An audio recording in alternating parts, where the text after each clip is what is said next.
It was supposed to be a peaceful Saturday afternoon. The kind of day that starts with the smell of fresh-cut grass and ends with kids chasing fireflies in the twilight. At least, that's how the Ramirez family imagined it when they bought their small ranch-style home just outside the city limits.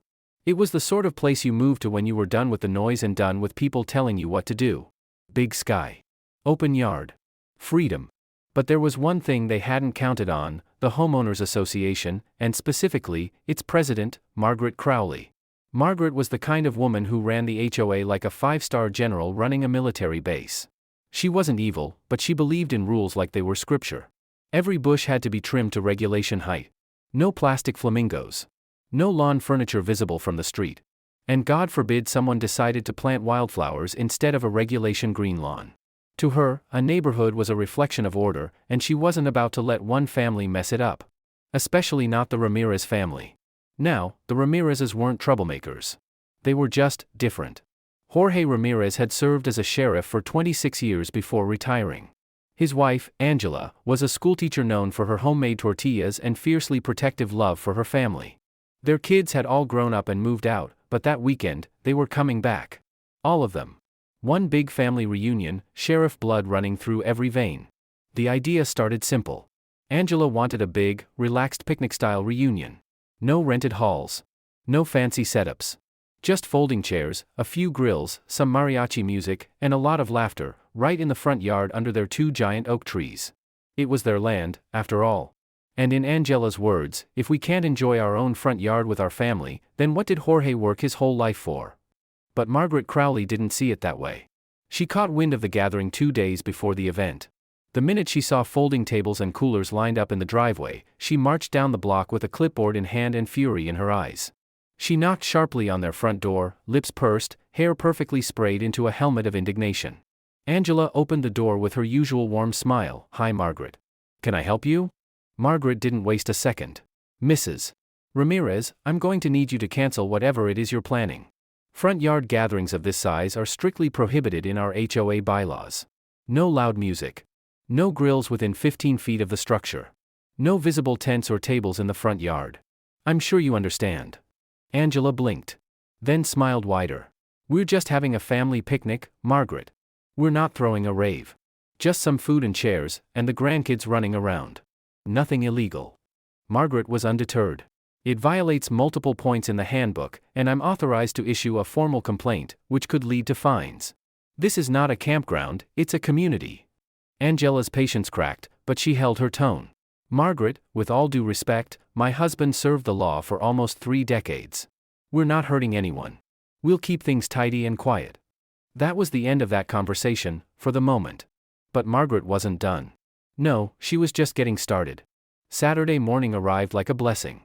The air was cool, the grass freshly watered, and one by one, cars began to pull into the driveway and line up along the street. Out came cousins, uncles, kids, and old friends. Uniformed sheriffs off duty. Retired detectives. Deputies. Nearly everyone who arrived had some connection to law enforcement. It wasn't intentional, it was just who the Ramirez family was. You'd never find a more respectful, tight-knit group. The grills were lit.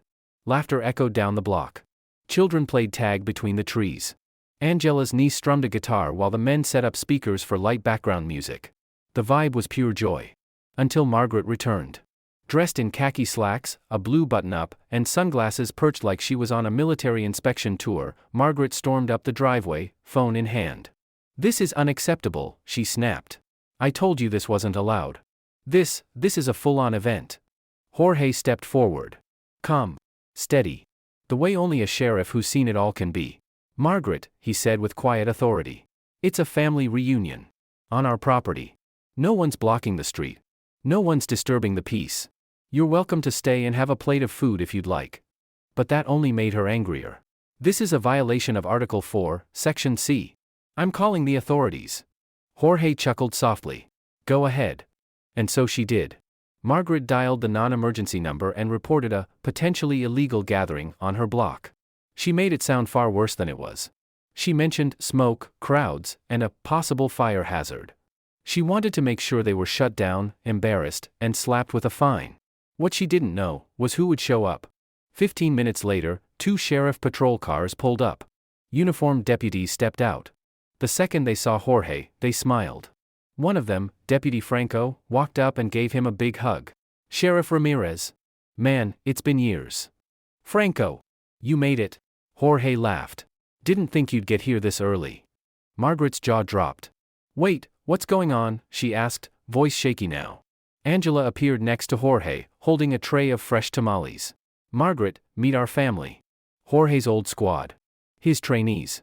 That's our godson over there, just got promoted to lieutenant. This isn't a disturbance.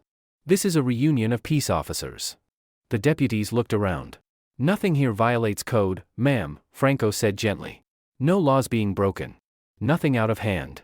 Just good people having a good time." Margaret flushed beet red. But the HOA rules." "With all due respect," Jorge said firmly, "HOA rules don't override state law or human decency. If we were causing a problem, you'd be within your rights. But you're not enforcing rules, you're enforcing control. And we're not here for that." By now, the entire family had taken notice. Conversations hushed. Eyes watched. Not because they were afraid, but because they were tired of being pushed around. Margaret realized in that moment, she wasn't just up against one family. She was up against decades of lawmen and women, people who knew the rules, but also knew why they existed, to protect, not to oppress. Franco looked back at her and smiled kindly. "Why don't you grab a plate, Ms. Crowley? Food's real good." Margaret stammered. Looked around. For once, she had no words. She turned and walked back down the street, defeated but still defiant. The party continued. The music was turned down slightly out of courtesy, but the laughter only got louder. That day became a memory etched into the Ramirez family history. Not just because it was a reunion, but because it was a reclaiming. A reminder that you can't bully good people doing good things on their own land. Later that night, under strings of warm lights hung between trees, Jorge gave a quiet toast. "To family," he said. "To freedom. To never backing down when we're in the right. And to tamales better than Margaret's complaints." Laughter erupted again. Kids danced barefoot in the grass. Angela kissed him on the cheek. And for a few sacred hours, peace wasn't just the absence of trouble, it was the presence of love, unity, and defiance against the petty. Funny thing is, the HOA never brought it up again. Margaret remained president for another 6 months, but something in her changed. She became quieter. More reserved. Maybe she learned something that day. Maybe not. But the street never saw another confrontation like that again. And every year after, the Ramirezes hosted their reunion on the same weekend. Every year, more people came. Not out of rebellion, but out of respect. Even a few neighbors who'd once complained about noise started dropping by for tamales and iced tea. Sometimes, the best way to stand your ground is just to invite others to stand with you. And that's how one front yard picnic, with a sheriff's badge in every generation, silenced the loudest voice in the neighborhood.